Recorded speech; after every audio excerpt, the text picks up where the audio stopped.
Eo amin'ny vaovao Hjra sosialy manasongadina ny izay fiahinana sosialy izay kosa ao anatin'ny asa sosialy sahanin'ny banky BFV-Société Générale ary dia nikarakara hetsika fanomezana rà maimaim-poana ity banky ity Tontosaina miaraka amin'ny toby fitahirizan-drà ao amin'ny Hjra sy ny ivotoeram-pirenena famindrana rà na CNTS mofo izany hetsika izany.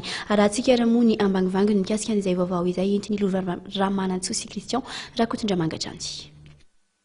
Tao anatin'ny fito-taona nikarakara ny hetsika fanomezana rà maimaim-poana dia efa nahatratra 700 mahery nisan'ireo ho mpiara-piominantoka amin'ny banky BFV-SG nandray anjara tamin'izany hetsika izany. Io ny fantatra nandritra ny fisinjany hetsika fanomezana rà maimaim-poana izany izay nisokatra io maraina io tetsy amin'ny FBMBV Hjra. Fanomezana rà manavitra aina. Io ny lohahevitra nampitondraina ty hetsika ty izay efa tonga amin'ny andian'ny fahafito. Miara-miasa akaiky amin'ny toby fitahirizan-drà ao amin'ny Hjra sy ny ivotoerana famindrana rà na CNTS ny BFV amin'ity hetsika sosialy ity.